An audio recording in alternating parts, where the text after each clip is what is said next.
for a cumulative grade point average was purposely to admit a number of students within LDC capacity in compliance with Schedule 4, Regulation 9 of the National Council of Higher Education checklist of quality and universities capacity assessment of universities and programs under the Universities and Other Tertiary Institutions Act of 2001. What was applied was a percentage of 28% of the best performers at each university and not CGPA of 3.6. Right Honorable Speaker and Honorable colleagues, management has engaged other stakeholders, especially policymakers, the Attorney General, Planning and Economic Development, to come up with short-term and mid-term and long-term measures to deal with the students that were not admitted this academic year. The short-term measure is to have a second intake in January 2025, which can accommodate all the 1,643 students that were left out during the academic year 2024 admissions. The Ministry of Finance, Planning and Economic Development has written to LDC management confirming that it has no objection with admission of students for January 2025 intake. Accordingly, LDC will run 2 intakes in this academic year, 2024-2025. The Attorney General, who is here present, has also written to the management of LDC authorizing it to proceed with the second intake. LDC is accordingly going to admit 1,643 students that were left due to capacity constraints. The Honorable Speaker and Honorable Members, government is in further discussions with all the stakeholders to have a long-term strategy to the increasing students enrollment. LDC and Law Council are planning to hold a national stakeholders conference on legal education to inform the strategic direction for the future of legal education and training in Uganda to address the limitations of LDC in light of the growth in numbers of those who wish to study and practice law. Prayer number 3 of the Honorable Member, that how can LDC account for the funds that these applicants have paid as application fees? They have been unfairly denied admissions. My response, Right Honorable Speaker and Honorable colleagues, is that LDC as an institution does not receive any application fees from students. All the payments are received by government through Uganda Revenue Authority, and as an institution, LDC does not have any account where it accesses the application fee. This fee goes directly to the consolidated fund. Besides the above, application fee is a non-refundable fee used to facilitate the admission process. This was done through this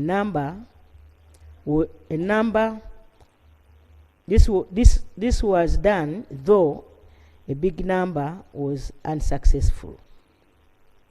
The fee therefore applied to its use and cannot be refunded. Payment of an application fee is not a guarantee for admission.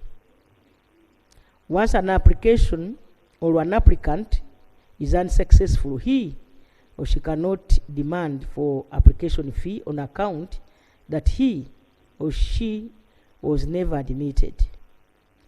and this is a standard practice in education management and administration globally. Honorable Godfrey Onzima,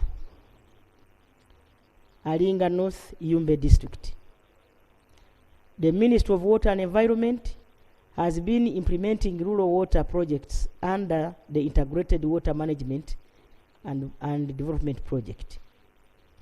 In his constituents, they had considered 3 areas, and in all these areas, the water sources were drilled. This is in Rodo, in Lobe Town Council, and Aoba.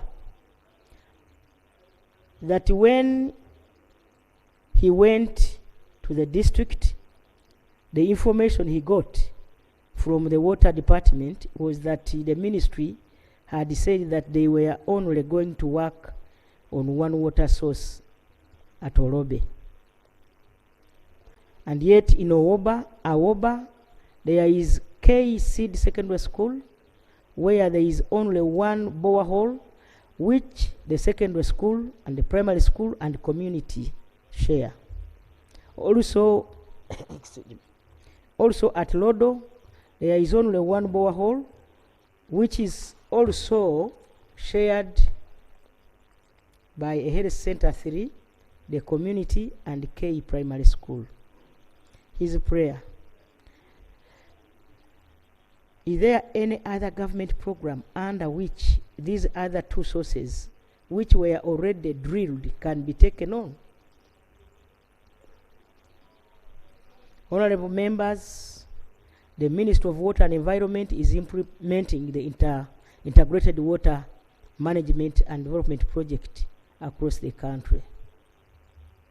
Subcomponent 1.2 of the project targets construction of water supply and sanitation system in refugee hosting districts in West Nile and northern Uganda. The refugee hosting districts that were targeted to benefit from the project include Moyo, Madiokoro,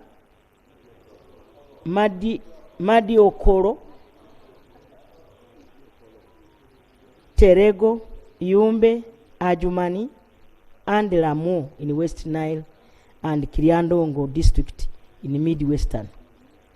A total of 6 solar-powered water supply systems in 6 rural growth centers of Aoba, Rodo, Goboro, Lomunga, Lobe, and Nyori were planned to be constructed in Yumbe district. Furthermore, a Nyao gravity flow scheme will cover part of Aliwa sub-county, including Zone 5 of Bidibidi refugee settlement. A total of 26 sanitation facilities will also be constructed along the water supply system in Yumbe district. Due to foreign exchange losses, the project is not able to implement all the activities as had been planned. Furthermore, and detailed engineering designs have recommended the inclusion of water treatment processes due to the quality of the underground water that required full-scale conventional treatment that was not envisioned at the project proposal. The inclusion of the water treatment processes ultimately made the system more costly as compared to the planned cost. As a result of these changes, the project had to be reprioritized by reducing a number of systems to be implemented across the project districts to match the available resources. The water supply system that were ultimately chosen for implementation are those that provided the highest impact. I mean, those with high yielding borehole sources and covering large populations. Therefore, this reprioritization affected the mentioned rural growth centers of Nyori, Rodo, and Aoba. That Honorable Speaker and honorable members, with available funding, the project will therefore construct the 3 solar-powered water supply systems of Goboro, Lomunga, and Lobe, and Anyao gravity flow scheme, which will also cover parts of Aliwa sub-county and Zone 5 of Bidibidi refugee settlement in Yombe. Government will continue to source for financing to construct the remaining 3 solar-powered water supply system of Rodo, Aoba, and Nyori in Yombe, and the other systems that have been left out in other districts as well.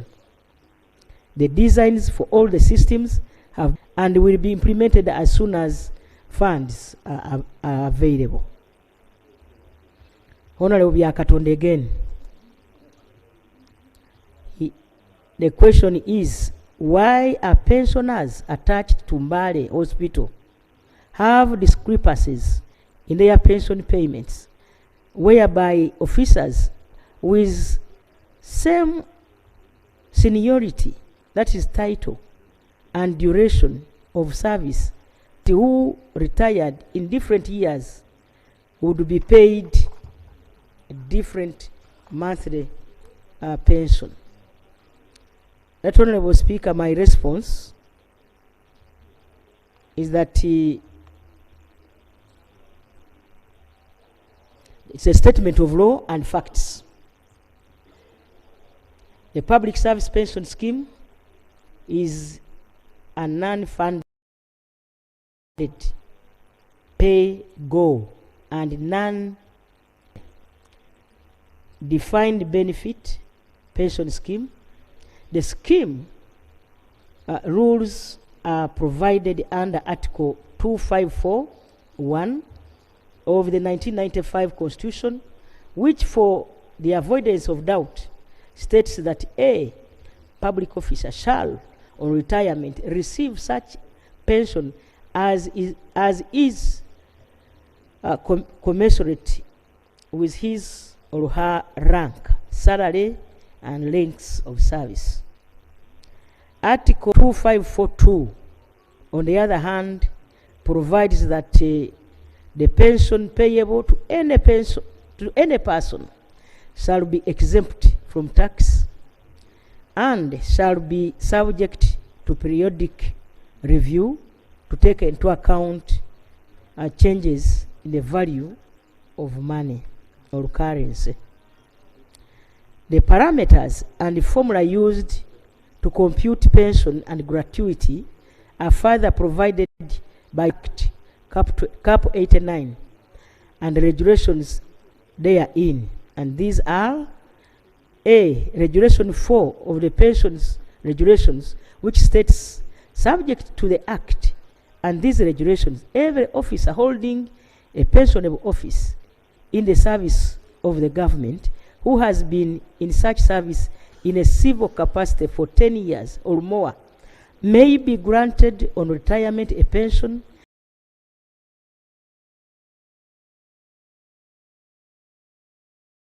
one of his or her pensionable emoluments for each complete month of his or her pensionable service. B. Regulation 18 provides the general rule as to qualifying the service and the pensionable service and specifically considers the pensionable service to include the period of appointment to a pensionable officer, to the period of retirement under pensionable circumstances. Right Honorable Speaker, I request that members go through all that. Let me go to the last question. From Honorable Rwamwaka Kasarine, Omoro District. Rwamwaka. la mwaka lwa mwaka is Runyoro. On the state production in northern Uganda, the northern region has just started growing coffee as a value chain enterprise with the advocacy and sensitization by His Excellency the President in the region on the 4-acre model. But the Ministry of Agriculture has stopped distribution of seedlings to the farmers this year. The demand for seedlings and readiness of farmers is being frustrated by of accessing seedlings. Her prayer: what strategy and assurance can the Ministry of Agriculture give to bring on board coffee farmers in the northern region, particularly Acholi sub-region and Lango, that have just rolled on coffee farming? That Honorable Speaker, my response is that government is currently implementing the parish development model, whose adoption brought along a policy shift from the hereto distribution of inputs to farmers to now farmers acquiring inputs on their own with support from loans obtained from the parish-based circles financed by government grant. The strategy under PDM is to push funds into the parish-based circles from where farmers can borrow and acquire inputs of the selected enterprises. That Honorable Speaker, government continues to support existing new potential farmers across the country, and in particular the coffee growing districts of northern Uganda, through ensuring availability of quality seedlings through certification of nursery operators. There are currently 14 certified nursery operators spread across the districts of northern Uganda. Farmers have been encouraged to buy coffee seedlings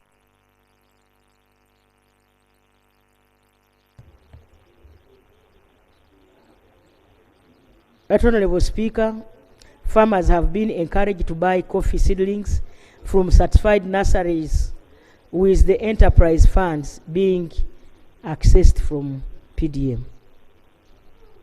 Right Honorable Speaker, provision of tailored coffee extension services through regional managers and coffee extension officers attached to each coffee growing district. There is also coffee technical officer or engineer for the regions, and these will continue to guide the farmers, both existing and prospective, on proper agricultural practices, post-harvest handling, and coffee processing. Government has also planned to procure and distribute value addition equipment in the form of solar dryers, cover crop seeds, and motorized pulpers. That Honorable Speaker, the above interventions demonstrate our continued commitment and efforts to support the development of the coffee subsector in northern Uganda and other parts of the country. That Honorable Speaker, I beg to submit. Thank you, Prime Minister, for the elaborate responses. And honorable members, just a quick announcement before you. Honorable members, when you come into Parliament, even when you're here now, I kindly request you to check with your pension. Who is your pension? I have a reason why I'm saying that, and I want you to check who is your next of kin in whatever you do, either insurance or what. I have had a lot of problems on that. I want you, even if you live here, you leave this institution, you live honorably. Other people should not be the ones to benefit from what you have struggled for. So you must go and check whom by mistake, you could have by mistake somebody else. By mistake, you could have put somebody else. So it is time for a reflection now. I am serious about this. That is number one. Number two, this is the Parliament of Uganda, where we expect decorum and respect for each other. But I also want to thank government that we put the National Theatre near. Now, if you're not somebody who can go by decorum and respect for each other, just cross over to National Theatre. It is always open 24/7. Number three, when you go out there and you're given something, don't come and do accountability and playing to the gallery. You're doing accountability for the monies that you've been given that go and make noise in that parliament. This parliament will remain this parliament. And as the presiding officer mentioned last week, that it is the speaker who decides which item must be on the Rule 25, the order of business. The speaker shall determine the order of business of the House and shall give priority to government business. That is okay. Still on the same, the clerk shall, on instruction of the speaker, draw up the order of the business of a sitting. I am just reminding this House, what court has passed shall never see this order paper. Shall never see the order paper.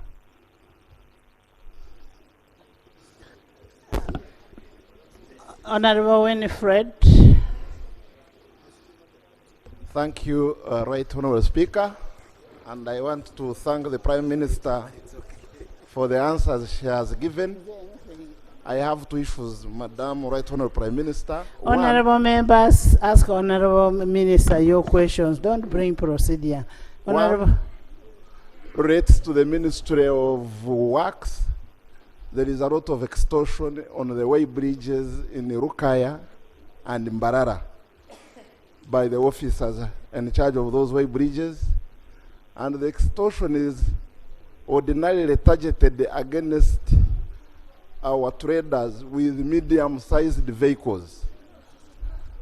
Honorable Minister, is there health here? So I want you, Right Honorable Prime Minister, to take interest in that matter and ensure that the extortion stops, because they are charging people 200,000 shillings per crossing, and they don't do that to foreign vehicles, which are, in most cases are much more heavily laden than our vehicles. The second one relates to my friend Minister Frank, Agriculture. Our scientists in Naro, especially those who retired between 5 years ago and today, have never received their pension. And these are people who did a lot of good work for us, especially for food security. What is happening to the pension of those scientists who retired and had been attached to Naro? Can we get an explanation? Most of them are really in a sorry state.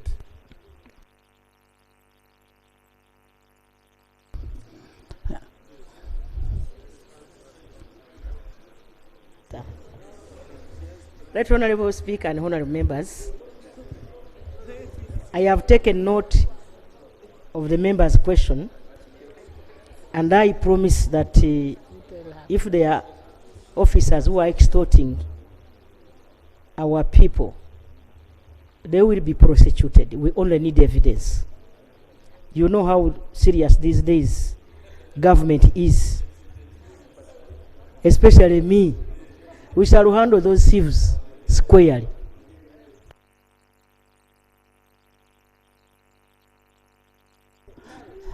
Naro. Honorable Minister Frank.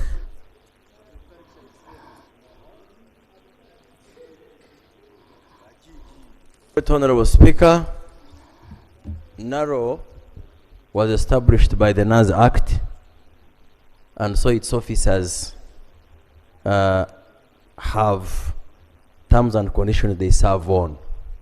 So it shouldn't be a problem to process their retirement benefits. So I need to check if I can get details from my brother, Honorable Winfred, whether those are retired scientists from NARO or the MAIF. Whichever the case, I am open to receive their details. I will follow it up, and I will ensure they get supported and they get their benefits. Thank you. Dr. Bedi. Thank you, Right Honorable. The Minister of Agriculture did present here on the regulations of EU in terms of registering all the coffee farmers, but Right Honorable Prime Minister, UCDA, they need money to do this work. They have been waiting even for the budget that we provided for in this year's budget, the release. They are only relying on development partners. When are Members, you, let's go straight to the question. when are you releasing 2 the minutes. money and providing the money so that UCDA will do the work, which is very important? Honorable Speaker, UCDA was provided in this year's budget 13 billion for traceability. And as far as I know, they are ready to start. And they have started. I commissioned it yesterday. They will need more money, and we have communicated that to the Ministry of Finance. Partners, money to start off the exercise is available, but we shall certainly need more money to cover the entire country. Thank you. Thank you, Right Honorable Speaker. Right Honorable Prime Minister, Kalisizo Hospital, the district referral hospital of Chota district has not had a functional X-ray since 2019. That matter, I brought it up here last year, and the Minister of Health had promised that the X-ray would come. Until now, there's no X-ray. Issue number 2, we are aware that the activity on Sangobe land is on, but compensations for our people has not started. So when are the compensations going to start, Prime Minister? Thank you. Right Honorable Speaker and honorable members, I have been to Kalisizo Hospital myself, and I truly saw that the X-ray is not functional. The Ministry of Health brought in some equipment, and I believe the Minister will answer whether Kalisizo is one of those that will benefit. Sango Bay, Right Honorable Speaker and honorable members, the compensation has a bit delayed because of lack of funds. However, directed that we get money from a certain source, which source is going to give us money probably next week, and the compensation will be done. However, we request that the farmers, because some of them are now entering into the project area, we request you to prevail over our farmers. They are going to be compensated, but let them allow the investor to start planting, because his seedlings are outgrowing, which is not good for our economy. Thank you so much. Susan. Thank you very much, Right Honorable Speaker. Mine is about the delayed compensation of the palm oil projected persons who gave in their land 10 years back, and up to now they have not been paid. Right Honorable Speaker, These people do not have food, do not have shelter, neither can they get school fees for their children because their land was their investment. And also, the other issue is still about the palm oil project, that in the memorandum of understanding with the palm outgrowers, they said they will be giving them maintenance fee. And up to now, they have not done anything. And these people are now in loans. And yet, early this year, on 4th April, the president gave a directive to the Minister of Finance in collaboration with the Minister of Agriculture to make sure that these people get paid and also ensure that the maintenance fees are released. Can you get commitment as people of Uvuma? As of when shall this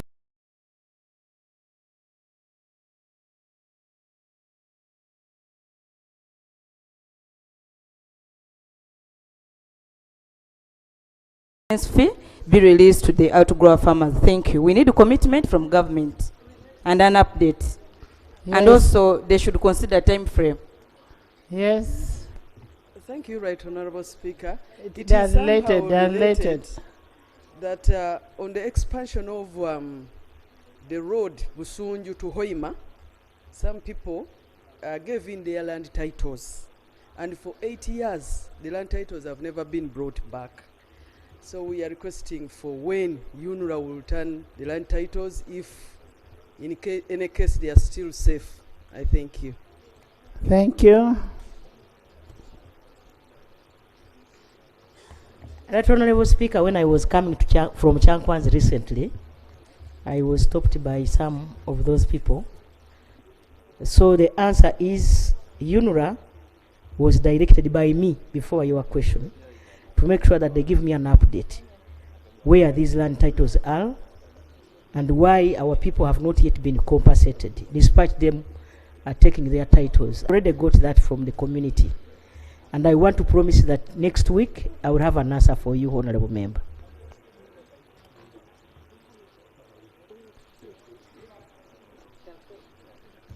Thank you, Right Honorable Prime Minister and Right Honorable Speaker. Madam Speaker, it is true the President directed the Minister of Finance to prepare money for this compensation. 6.5 billion was required to compensate for 3,426.59 hectares of land acquired. In the financial year 2023-24, 3 billion was earmarked for the compensation, and we've been pursuing to get this money. As soon as it's available, we shall pay it out. It's an issue of money delays, Right Honorable, and land is known, that is available. I beg that we tell the people to be patient. We will have them compensated. They've been verified. Thank you, Honorable Naume. Naume, then Moses. Thank you so much, Madam Speaker. Madam Speaker, it is coming to about 9 months now when the government put an animal quarantine because of foot and mouth disease, specifically in my constituency, which is in Ntungamo district. So the whole of Ntungamo district is under quarantine. Madam Speaker, the government, I thank the government, they have given us vaccines and they have vaccinated all the animals. I walked all my constituency because people actually depend on animals. There is no foot and mouth disease. But the markets have been closed completely. People cannot sell their animals. They have to pay school fees. They depend literally on animals. May I know why these markets cannot be opened and yet people have vaccinated? Secondly, Madam Speaker, we have been hit very badly by hailstorm. Particularly in my constituency, Kaina Ward, and in Wahid Wentobo, and many other villages. Actually, it swept all the onions, and our people depend on those onions, mainly in a place called Ruai, those who know those areas. May we, and even Kaina Primary School, which is a government school, all the roof was swept off by the wind. May we get help and immediate help Yeah, you can. Thank you. Madam Prime Minister. Thank you so much. Thank you. Honorable Minister, Agriculture. Thank you, Right Honorable. The question of FMD quarantine is a district case by case. We have sent out vaccines to those affected districts. We have clearly written to the DVOs and the cows. It's up to them to confirm that they have vaccinated the areas, to confirm that the disease has resolved, to confirm that they are ready for lifting the quarantine. When they report that to us, the commissioner immediately lifts it. They've not done it. Districts that have done it, we have lifted them. So I appeal to you, Honorable Kabashara, help us to help you. Let's ask the cow of Ntungamo. Let's ask the DV of Ntungamo to give us returns on the vaccines we gave them. If there is no case of any disease, we will open them even today. So really it's a case by case, because they are the ones doing disease surveillance in the district. So let me follow this up with you, and we will give you a solution. I beg to submit, Madam Speaker. Thank you, Aleper. Aleper. We have to Right balance Honorable the Speaker vote. and After honorable the- members.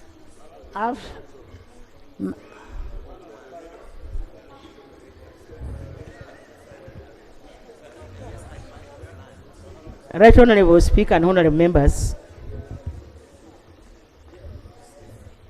I have heard the minister's answer, but I wanted him to also take a note that some of our officials are corrupt. There is a way they benefit from the canteen. Quarantine. Quarantine.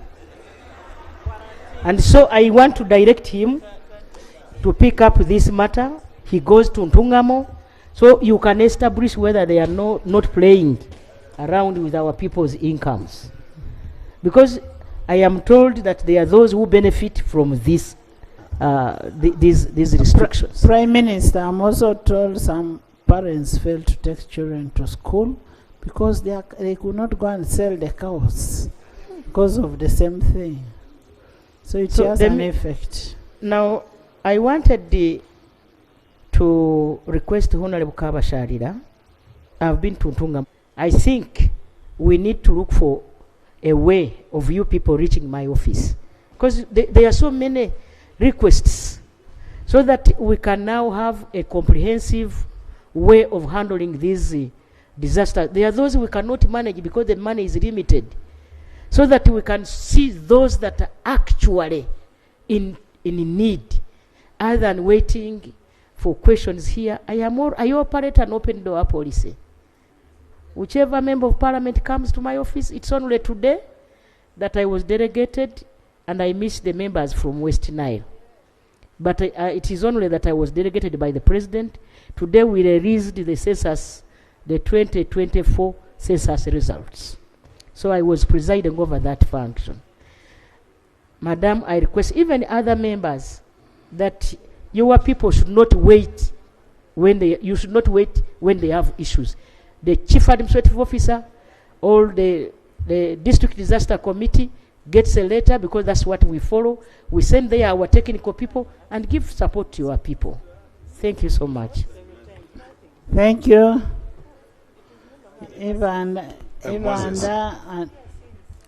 Thank you, Madam Speaker. I stand here to raise a matter of national importance, and a very urgent one as such.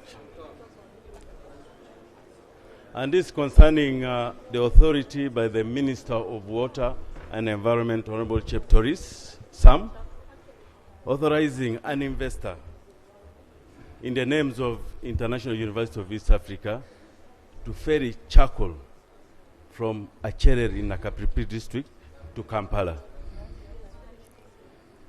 This practice followed letters and directives to the Deputy Resident Commissioner of Nakapripi, via letters dated the 27th September 2023 and 9th April 2024, which were guidelines concerning the clearance of symbiotic burning of charcoal and direct to the DRC, that's the Deputy RDC, to allow IUEA to transport over 700 bags of cement of charcoal from Achere in Nakapripit to Kampala.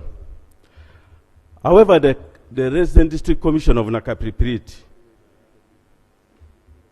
in his letter to the minister dated the 27th September,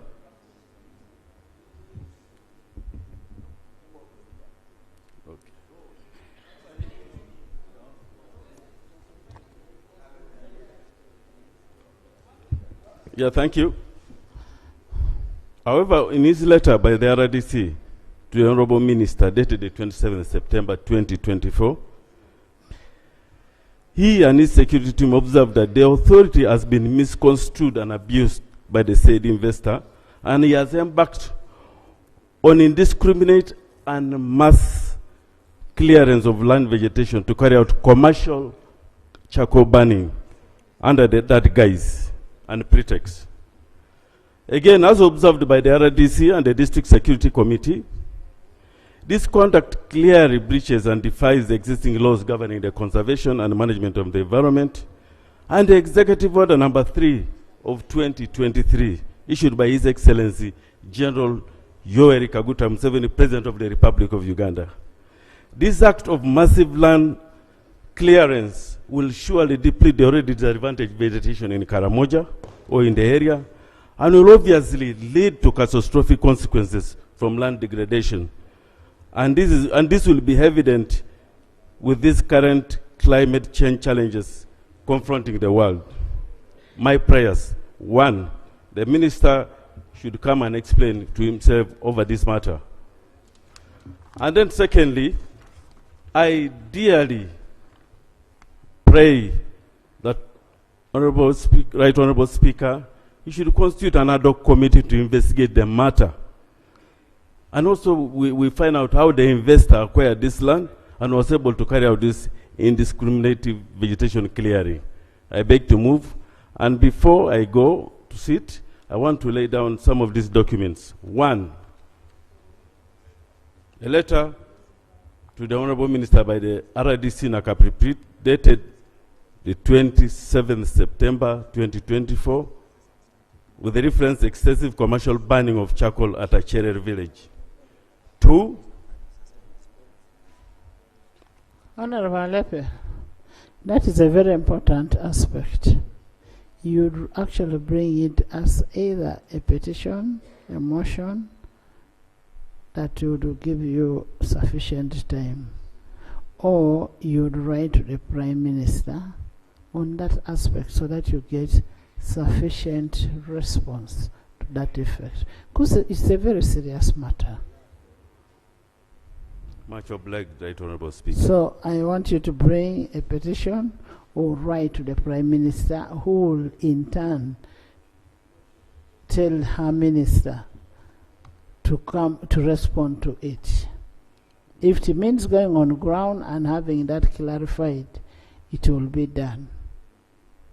Much obliged, Right Because Honorable when you Speaker. cut trees in Nakapirit, it affects me in Bukedea.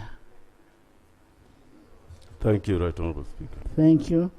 We, yeah, I've ruled on it. Kajwenge, Dakas, hey, I'll come for 2 of you. Right Honorable Speaker, I thank you so much. My question goes to Right Honorable Prime Minister. A year ago, UWA, Uganda Wildlife Authority, started implementing the 2019 Act by compensating people whose crops have been destroyed by wild animals. In my constituency, Nyabushozi, I have 5 sub-counties that share direct borders with the Lake Mburo National Park. And when they were effecting the law of compensation, they made regulations. So they clearly spelled out which animals destroy which crop.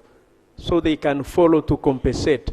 Unfortunately, Right Honorable Speaker, it's important that the Prime Minister gets to know that the people who are making regulations left out some animals like impalas and zebras that they do not destroy crops. My people have listened to the President and have cultivated and planted modern pastures for cattle, for daily cattle. These pastures are eaten by zebras and antelopes. Now, so they cannot be compensated because first the antelopes and zebras are not considered to be destroying crops and pastures are not crops. It's terrible. And they invest in money, and this is something, so I would want to know when these regulations are going to be amended so that my people can be compensated. AG.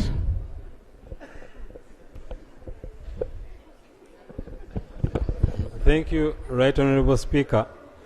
Right Honorable Speaker, we shall engage with the Minister of Tourism to understand how these animals were determined as those that don't destroy crops. But I think it may have been an oversight. And we shall broaden it and correct the regulation as quickly as possible. Thank you. Thank you. Edakas, Ivanda, Kites. Thank you, Madam Speaker. Thank you for giving me an opportunity. Madam Speaker, allow me address my urgent question to the Right Honorable Prime Minister. Madam Speaker, there are traders from Kaberemaido who trade in cattle. Ever since the directive that affects Balalo was instituted, these traders have always been affected. It should be noted that there are no Balalo in Kaberemaido. Kaberemaido also happens to be in eastern Uganda. We happen to use the gate from Zengeve that goes through Namasale, Amolatar. And recently, as I speak, ever since Saturday, 28th of September, I have traders. Kaberemaido also happens to be in eastern Uganda. We happen to use the gate from Zengeve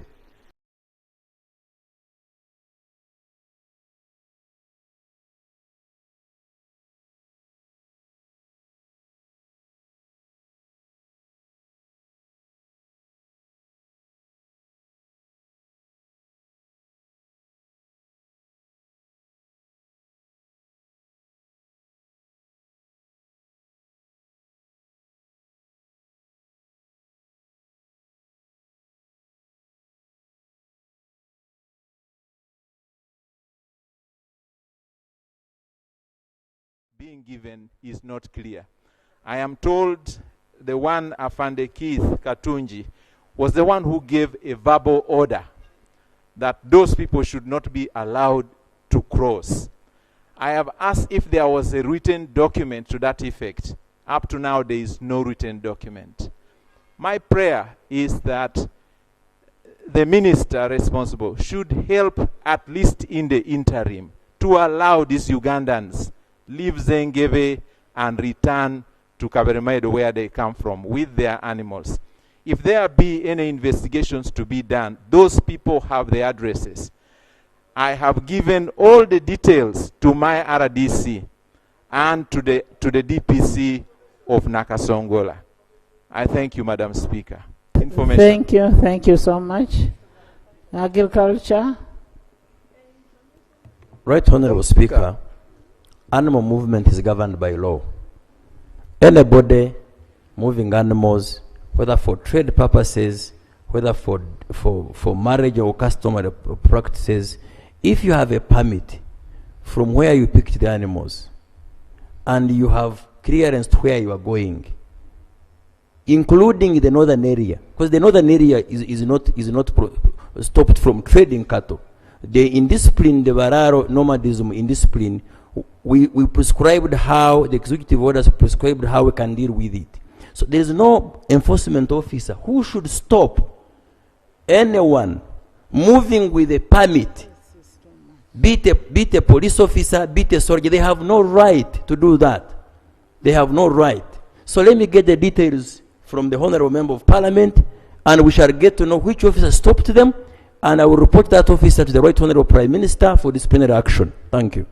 Thank you. Thank you. Congolese. Thank you so much, Right Honorable Speaker, for the opportunity. The Right Honorable Speaker, I want to thank the Honorable Prime Minister, the Right Honorable Prime Minister, for the relief. In fact, Ntoroko was devastated for a very long time, but we are beginning to get some relief from UN agencies and your office. We want to thank you so much.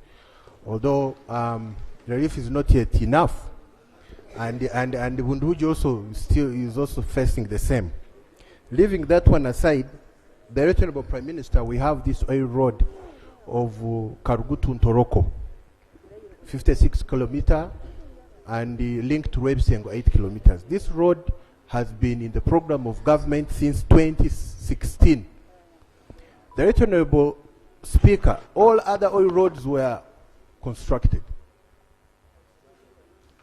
apart from Karugutu Ntoroko. And we are having trucks that go to Ntoroko landing site. You know, we have one border point that you constructed by the government, and it's doing a lot of work, but vehicles do not really get there on time. And when are you having this road constructed, Madam Prime Minister? I've written even to the Right Honorable Speaker. You remember the letter I wrote to you. You also communicated to General Katumba Wamala, the minister, but up to now, and people are hanging me over that road. The Right Honorable Prime Minister, when are we having this road? When is the work beginning? I beg to Thank submit you. Thank you.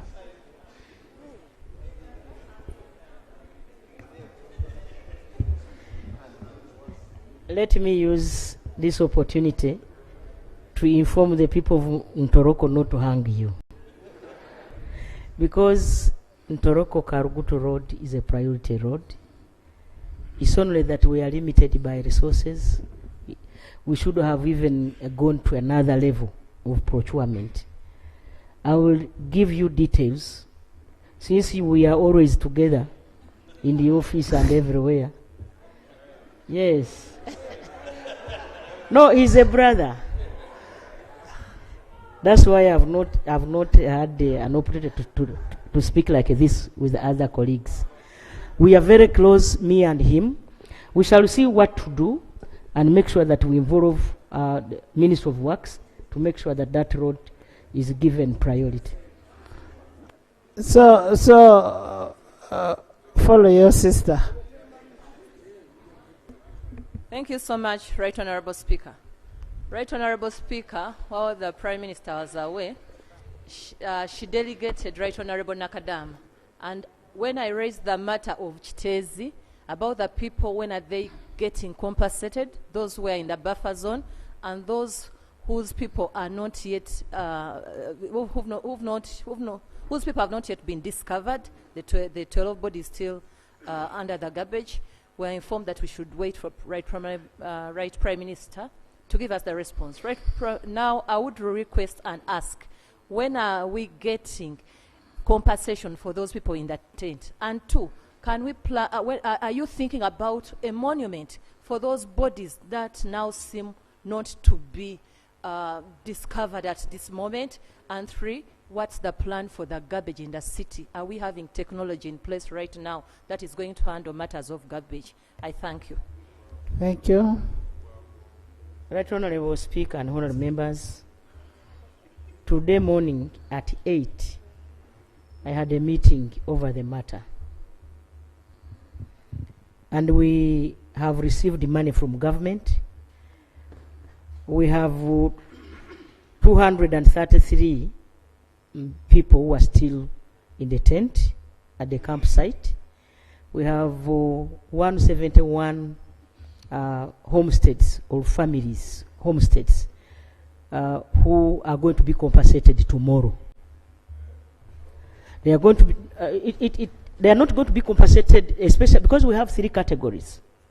We have those who are tenants, those who are renting from those houses that got affected. We have those whose houses were destroyed for us to access the garbage sites that had collapsed. There are 20. We have those that we gave that are in the buffer zone. Right, Honorable Speaker, tomorrow we are going to decommission because we want our children to study, because we took over their playground, the Kitezi Primary School. So we are going to give 2 million each family so that they can go and buy some small things. Now, the tenants, so that they can live. Now, we are also going to make sure that the landlords, those that have houses in the buffer zone, the chief government valuer will evaluate. The process is still on. The other 20 houses, the evaluation is done. But remember, some of them died, and we don't have anybody claiming in the 2 houses. You know that 2 homes, all the people who were in that home died. So we don't know who to compensate, the 2 homes.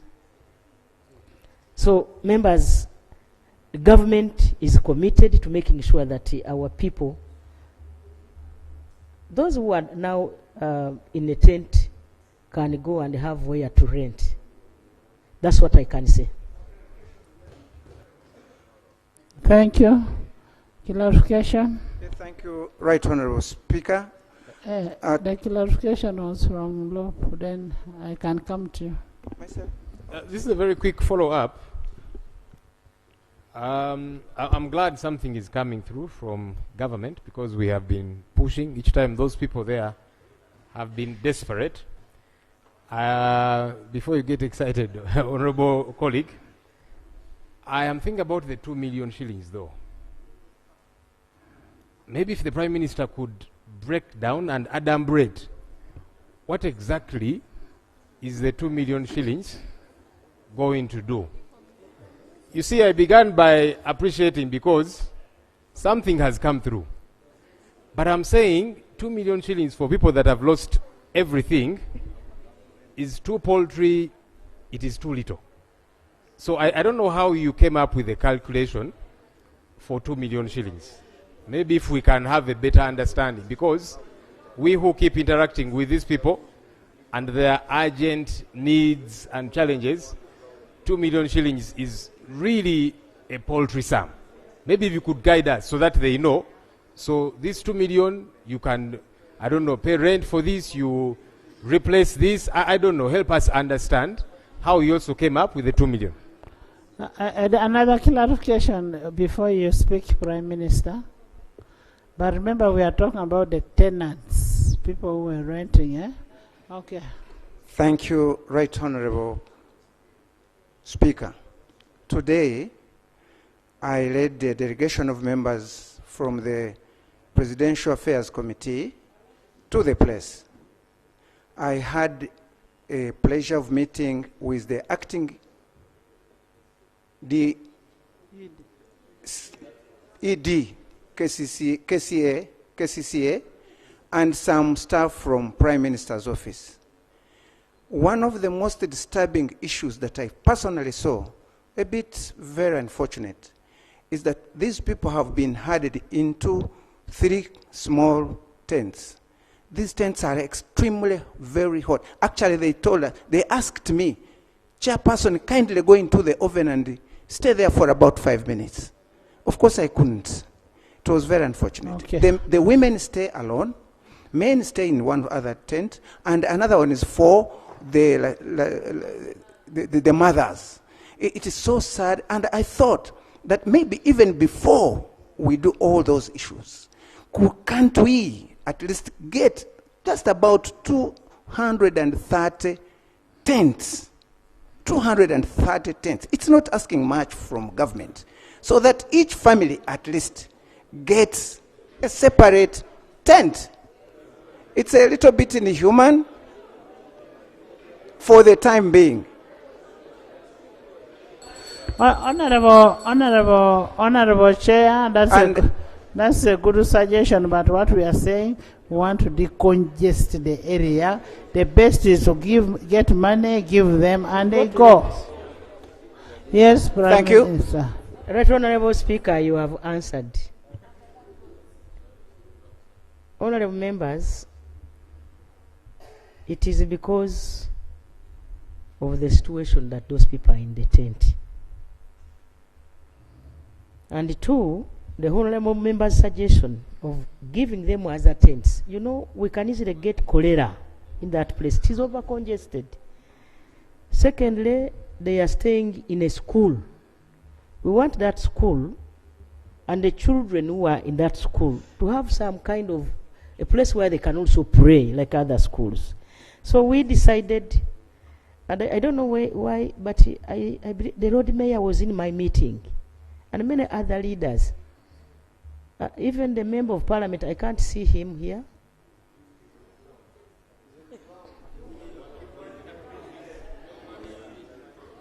You know, I usually don't meet my colleagues at the other side, so sometimes I don't know them proper. But Nkuchi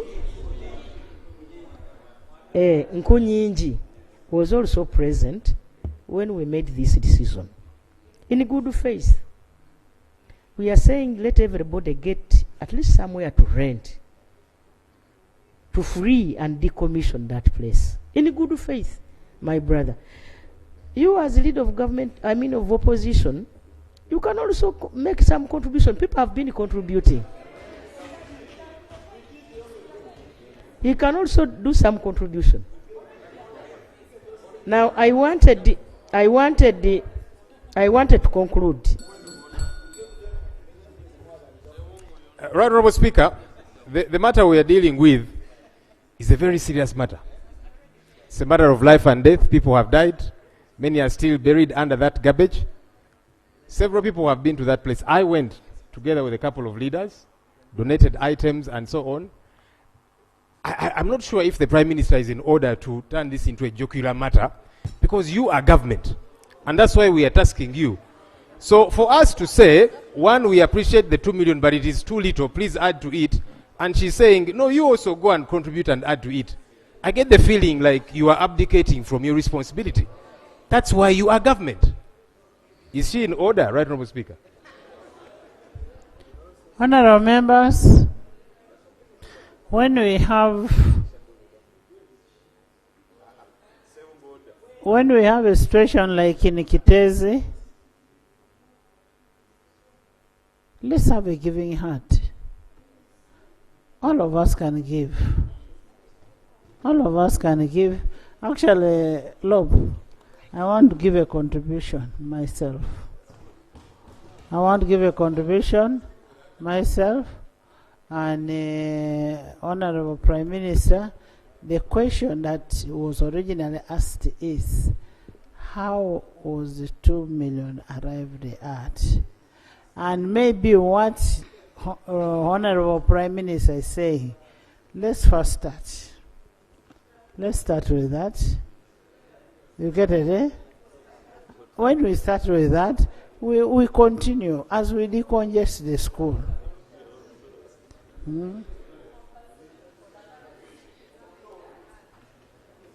Right Honorable Speaker and honorable members, each part of this country has got a rate.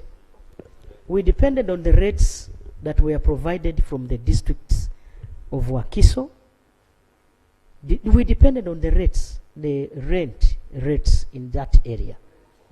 Yes, the rates. The rent rate, yes. And so, Right Honorable Speaker, for me, I want to inform you that I already contributed 200,000 per person. Me as me.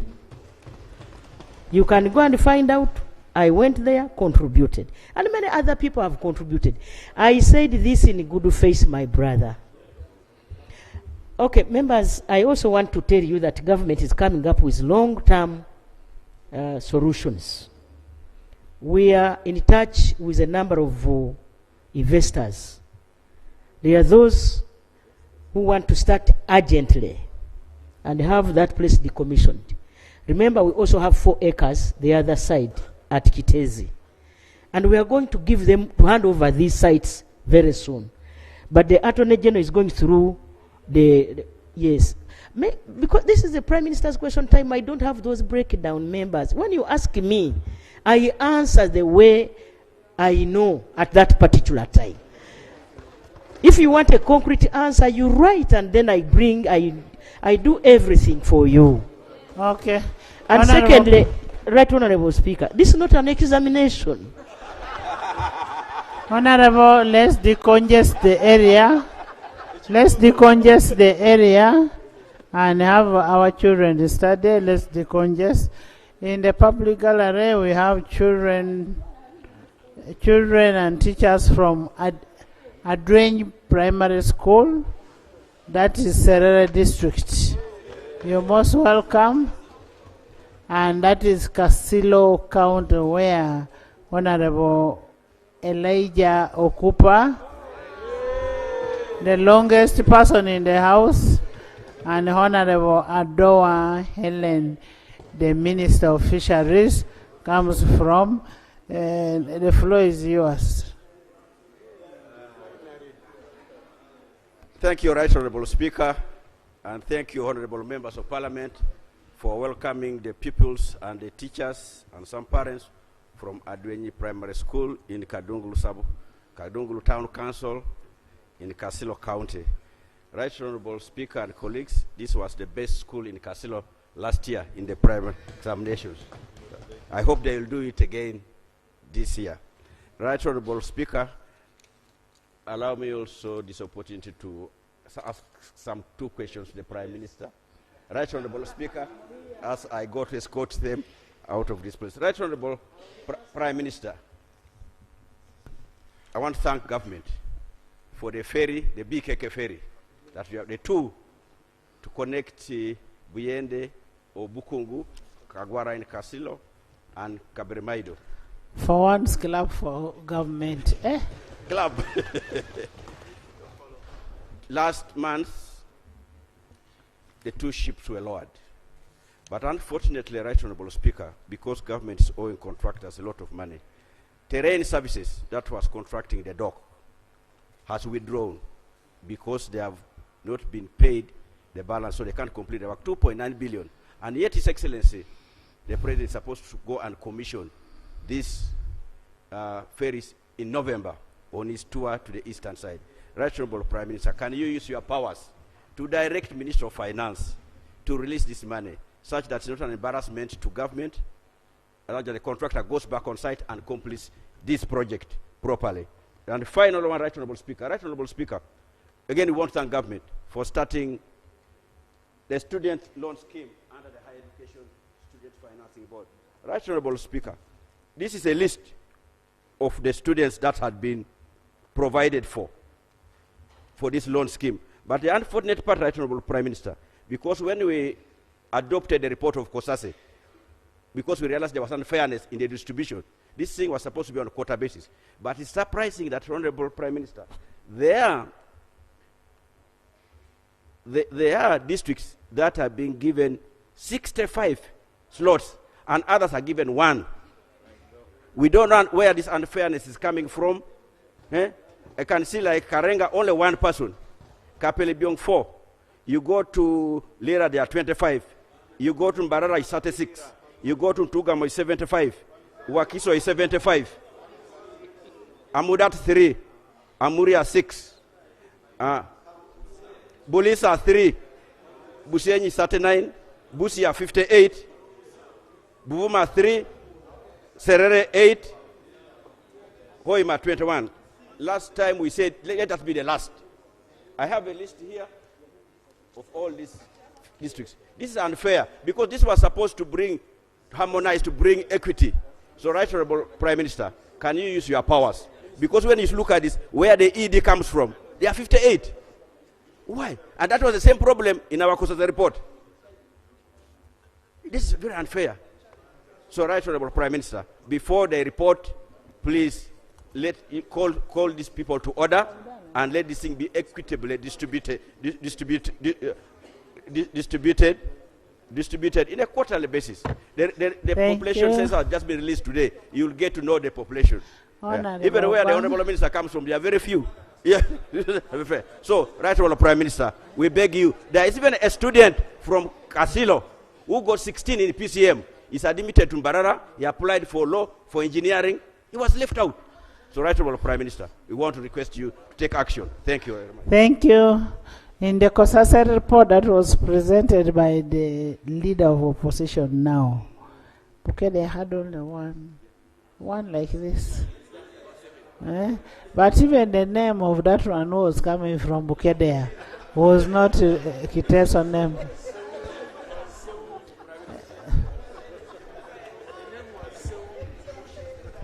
While, first of all, Madam Speaker and honorable colleagues, I want to thank my able Prime Minister for giving me the opportunity to answer the question which has been raised by Honorable Elijah Cooper.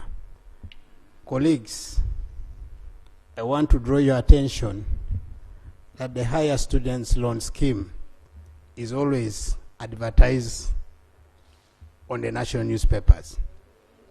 Number two, we are all advised, and those students are advised to apply online.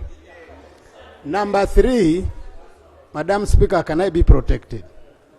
Number three, I thank Honorable Cooper for raising these matters, but I would also be much more interested in finding out if it is Katakwi, how many students from Katakwi did apply?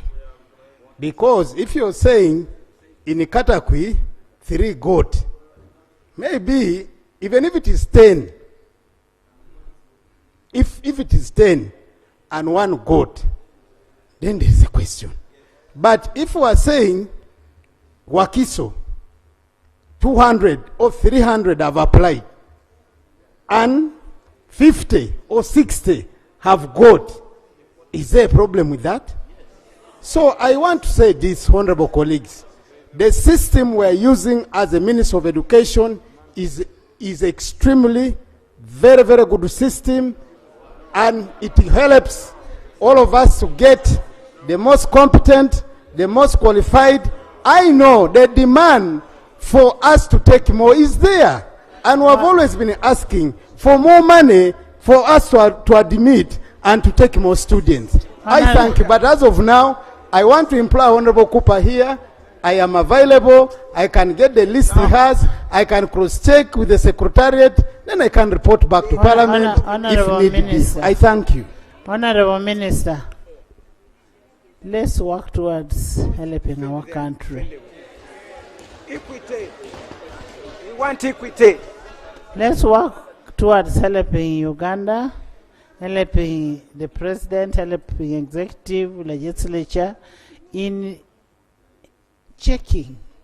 Maybe he's a whistleblower, and we must thank him for bringing it up. So you go back and check what is outside there. Maybe the technical people are not telling you or telling us the truth. That would help us really, because we cannot continue covering people when people are doing wrong things. Honorable, it is in good faith.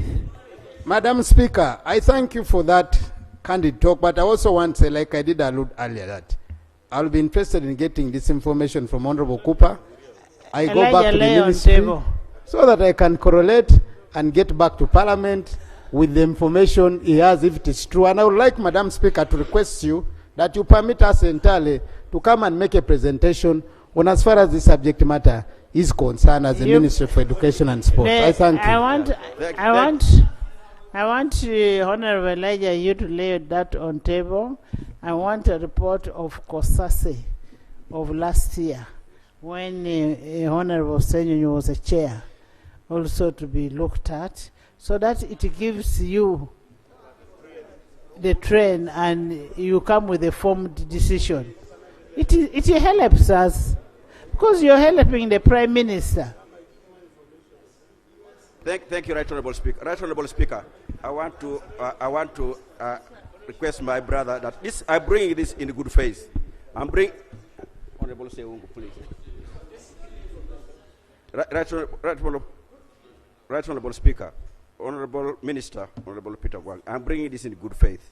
Following what we discovered in Kosase, I was part of that team. Right Honourable Speaker, I gave the example of one young man who was admitted in Barara and who applied and was not taken. And there are a number of cases. Honorable Musasi here raised the same issue regarding Banda. So, Right Honorable Speaker, allow me to lay on the table the list of the Higher Education Students Financing Board list of successful loan applicants for the year 2024-2025. I beg to lay. Please lay. Honorable Minister, we want an analysis of admissions and kindly report back to the House. Madam Speaker, I will also be able to bring, like I did say earlier on, that I will download the entire list of those who applied in each district, vis-a-vis what has been taken. But I also want to remind you that the demand is overwhelming and yet the financing envelope is small. I thank you. Right Honourable. Honorable Elijah, the principle of equity. Madam Speaker, thank you for the opportunity. I want to give the Minister more information. Madam Speaker, I sit on the Committee of Education and Sports. And apart from this is complaining the number of students who are admitted, even the universities themselves are complaining. Some students who apply in some universities are not taken. So you find a private university has 200 students admitted in that university. A government university or public university, nobody is admitted there. And I can give you that information in writing and lay it on table here on Tuesday, Mr. Minister. So what my honorable colleague is talking about and what the House is talking about is correct, that there is an issue. Actually, we call it a comment of errors. There is a comment of errors in that scheme. Right Honourable. Right Honourable Speaker. Honourable members.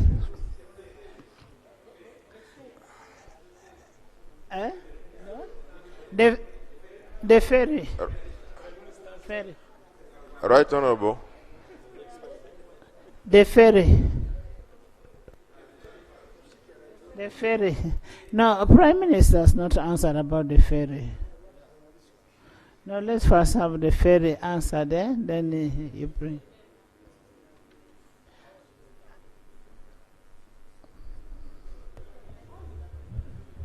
Right Honourable Speaker and Honourable colleagues, I request the Honourable Member to help me with more information so that I can make a directive.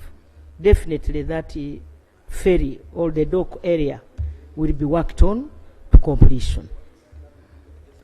Thank you. Right Honourable Speaker. Thank you. Procedure, Right Honourable Speaker. On the question we had earlier tackled of the loan scheme, let's be fair. When I thought we had ruled. Right Honourable Speaker, as a procedure, Right Honourable Speaker, when you look at the matter the other colleague has said and Rajo Cooper, we need a more independent investigation than the minister can do.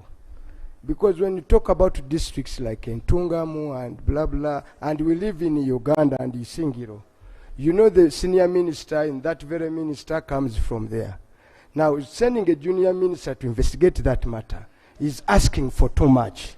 Therefore, the only natural way we can get a comprehensive report, you either refer this matter to the sector committee or COSASE to give us a more independent investigation that can go to the core of this problem and we treat it once and for all. Right Honourable Speaker, I beg your indulgence. No, we have committees that do oversight.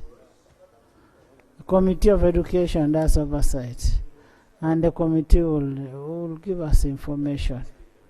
So the Committee of Education will give us information to the effect, since COSASE has already done it. So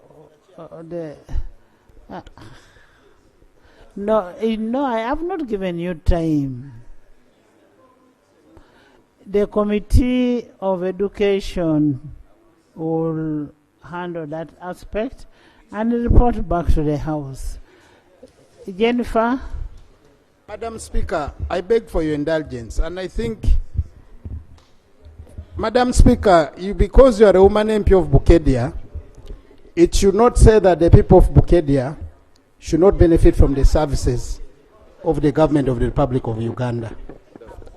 I'm aware that my senior minister is a Minister of Education and Sports, and she comes from Ntungamo. It should not be said, because she's a Minister of Education and Sports, coming from Ntungamo, the people of Ntungamo should not benefit from the service of this government. I want to put this on record. Please, Honorable Chivumbi, I want to say, for the purposes of the students' loan scheme, they are applied and they are entitled to. I thank you. Honorable members, honorable members, honorable members, honorable members, I have already referred it. I've referred it to the Committee of Education. But at the same time, it is not a crime for the minister to come from Ntungamo. If anybody from Ntungamo qualifies to get, let the person qualify to get. You get it, eh? Let's not look at it like, so shouldn't I get in Bukedea? Now let me also ask issues for Bukedea. My MP. Thank you very much, Right Honourable. Jennifer, I'll come to you. Thank you very much, Right Honourable Speaker. Right Honourable Speaker, I have a question to the Prime Minister. I have about two issues. One, Right Honourable Prime Minister, over 10 years ago, the Ministry of Water and Environment carried out a design for the Bukedia Gravity Flow Scheme. And this scheme was to be implemented in 3 phases. In 2015, the government of Uganda procured a loan from the African Development Bank to implement phase 1 of this scheme. The government had promised that the three phases would be completed by 2025, but up to now, it's only one phase that has been completed. The scheme was meant to benefit Honorable Prime Minister. The scheme was meant to benefit over 262,000 people from the districts of Sironko, Mulambuli, Bukedia, and Kapchorwa. Since the implementation of that scheme, the ministry has never shown any effort or has never come to this house to tell us the fate of the other two phases, that is phase 2 and phase 3. Can the Prime Minister tell us when are the people of Bukedia getting phase 2 and phase 3 that was meant to be constructed in the greater sub-counties of Malera, Bukedia, Kachumbala, and Kidongole? Secondly, Right Honourable Prime Minister, 2 years ago, the Ministry of Works and Transport did a procurement for a contractor to construct the road, to construct a bridge that would ease transport between Bulambuli and Bukedia district. That's at around Tajar. But up to date, there is nothing that has taken place on the ground. On the same note, the same ministry did a procurement of a contractor to procure a contractor to construct a road, to rehabilitate a road from Bukedia Town Council up to Malera roundabout. Up to date, there is nothing on the ground. And people are expectant that these two ministries are going to respond to that. Right Honorable Prime Minister, particularly we are interested to know the fate of all the 3 projects. Thank you. Thank you. Thank you so much, my MP. Hey, you mean Right Bukeria Honorable should not Speaker. benefit? Right They are saying Bukeria has a stadium. It's a personal stadium. It is not government. Yes. Right Honorable Speaker and honorable members, the matter our brother is raising is a critical matter. And so I want to request him to put that question in writing so that I can get answers from the concerned. Thank you. With details. Thank you so much. Jennifer was on the floor. Kazo. But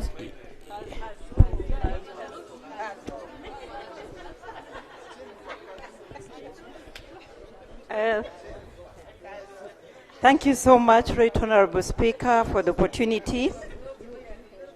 Mine goes to the Prime Minister. Right Honorable Prime Minister, the coffee farmers has gone beyond the 14 districts you are talking about.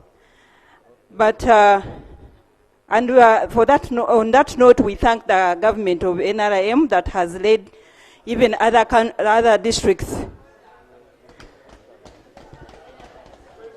I beg to be protected, Right Honorable Speaker. Since the PDM money funds went to the farmers, the coffee farmers, coffee has improved in many districts. But the problem that we are facing is post-harvest handling. I would like to ask the Minister of Agriculture to come up with a plan on how we can handle that, the post-harvest handling, especially on fertilizers and trampolines and many more. The second one is, Right Honorable Prime Minister, our road, the only road that we expect to be tarmacked, the Chegegwa-Kazo Road. The works were supposed to be started on in July, but up to now nothing has been done. I beg to submit. Thank you so much. thank you, Prime Minister. Thank you, Right Honorable Prime Speaker and the Honorable colleague Jennifer from Kazo. I am happy to hear, and I for sure know there is a great COVID revolution, Madam Speaker. Many nursery beds have been, the demand is so high. So as the Ministry of Agriculture and UCD and actors, we shall continue to offer advisory on post-harvest handling, on grading of our coffee, on harvesting of our coffee. And I'm happy to note that the compliance so far is encouraging, but we shall continue to offer advisory. Thank you. Thank you, Francis Mujiche. Then Feta. Thank you very much, Right Honorable Speaker. Right Honorable Speaker, my issue to the Prime Minister is in respect to the Buheju Tamak Road. Buheju is the only district in Ankole that has no tarmac connection. The only district in Ankole. And so the connection of Buheju and the surrounding districts of Mbarara, Iba and Ashema is a problem. This road is not only a presidential pledge or a manifesto one, but it is a priority in the National Development Plan 3. The Prime Minister has talked about this road.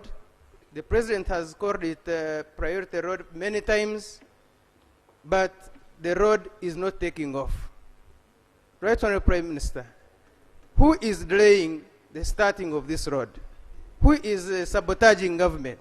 Who is sabotaging the development plan?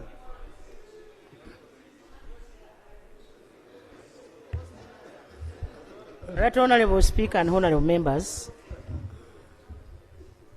all the processes to have that road done are almost complete. The Ministry of Works through UNRA already identified a contractor. China Railway 18. The Attorney General's office has given the guidance. What remains is bringing that pre-financing project to Parliament. We pass it and they start working. Thank you. Feta. Thank you so much, Right Honorable Speaker, for the opportunity. Right Honorable Prime Minister, I want to thank government for the rehabilitation of Karuma Dam. However, the traffic that the road has been holding cannot be able to go through the alternative road that has been proposed. Yesterday we sat as West Nile Parliamentary Caucus and requested government to grant us access through Chikomanyombo to Tange, because the matter we're talking about is affecting livelihood, the matter is affecting businesses, is affecting sick people, and we urgently needed a response from government on this matter. Right Honorable Prime Minister, when are you causing us a meeting with UWA and the Ministry of Tourism to address this matter? I thank you.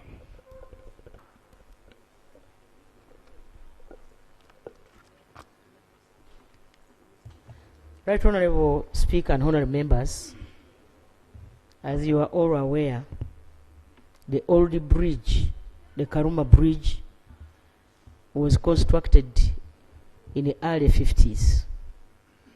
And so we are trying to rehabilitate it so that its lifespan can extend as we put a new one financed by Japan, JICA.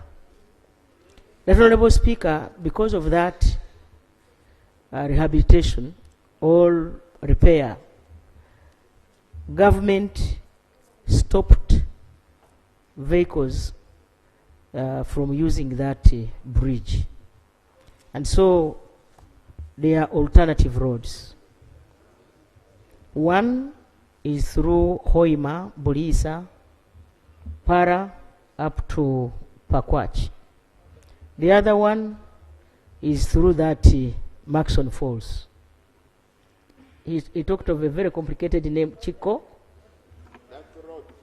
That road is from Masindi to Chikomanyombo Gate. It goes to Para and it exits at Tangi to Pakwach. Yes, Right Honorable Speaker, there is also another route from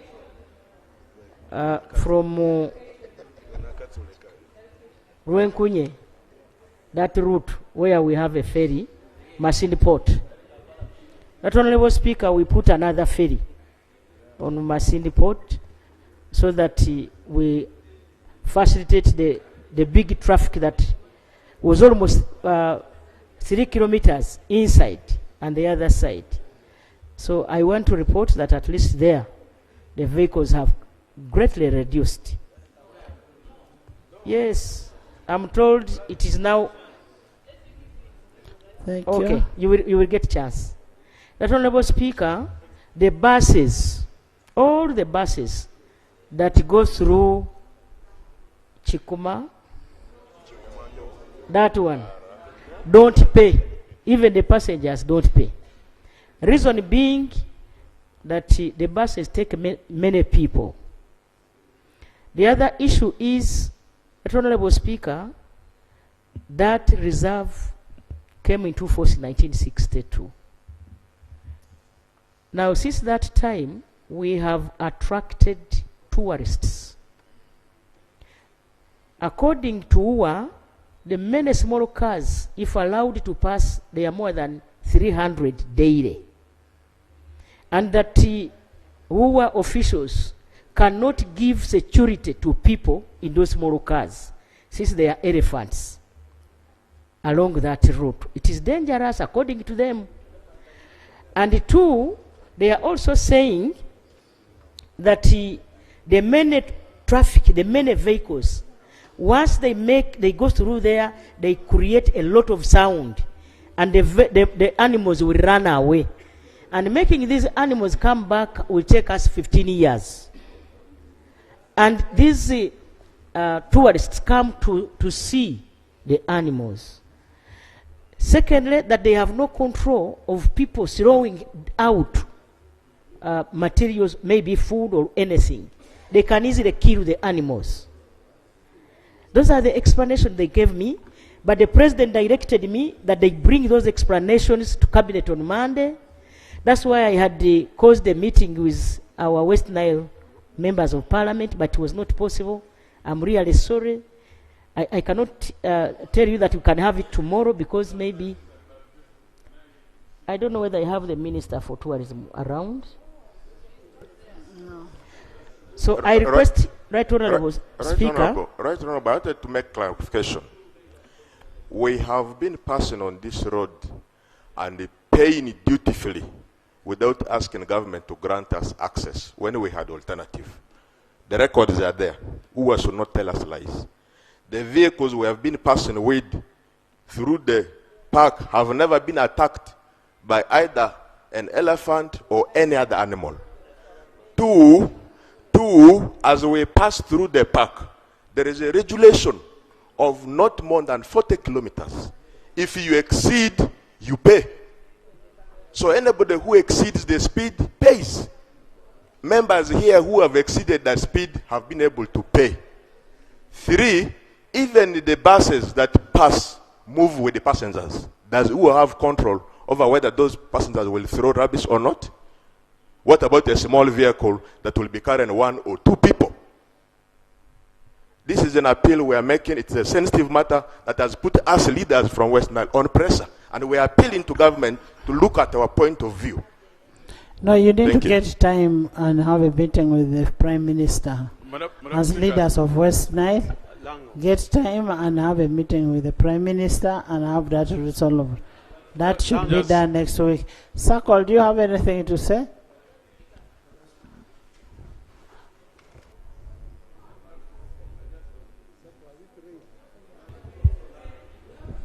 Thank you very much. Both Lango and West Nile, all the affected areas. Yes. Thank you very much, Right Honourable Speaker. Right Honourable Speaker, like you called my name, of course I'm not Sako, but I do chair the Uganda Parliamentary Circle, where many colleagues here are members.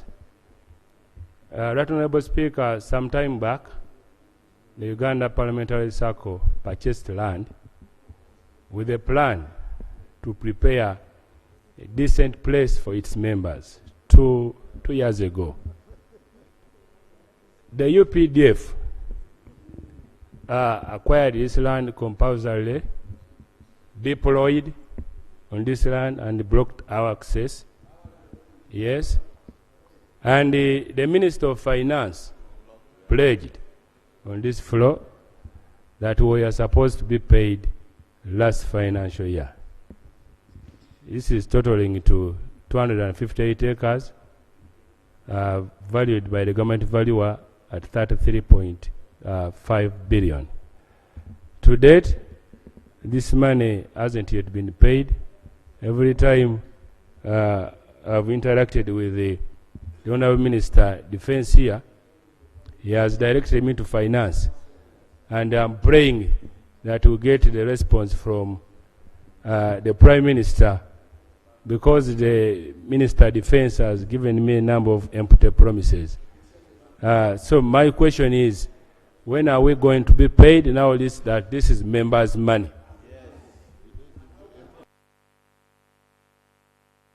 If not, when is UPDF vacating our land?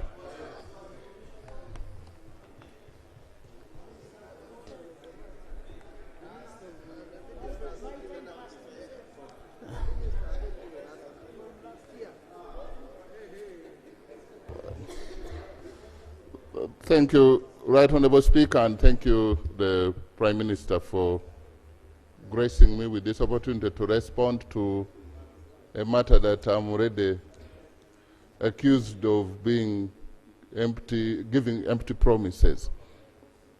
This is a very critical matter because we are, like for myself, I am conflicted because I'm a member of the Uganda Parliamentary Circle. The UPDF did not go to that land out of convenience. but was for strategic reasons. It is true that we are there, and the chairperson of the SACCO, we don't have any intention of vacating the land. And what we have, what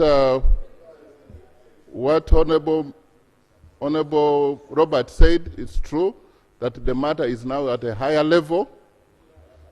This House has engaged with the government at higher levels, and I think the Right Honorable Prime Minister would only be needing you to give the directive to the Minister of Finance to avail the funds.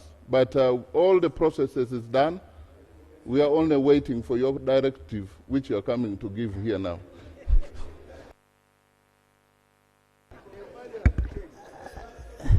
Honorable members, honorable members,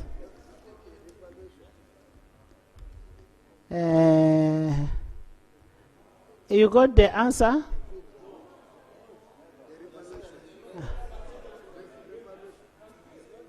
The answer was it is being handled. Speaker. The answer was it is being handled at a higher level. At a higher level. Higher level is what? Higher level is between the Prime Minister and the President. And you know the Prime Minister is an able Prime Minister. Honorable members, you mean you don't get tired? House adjourned to 2 on Tuesday.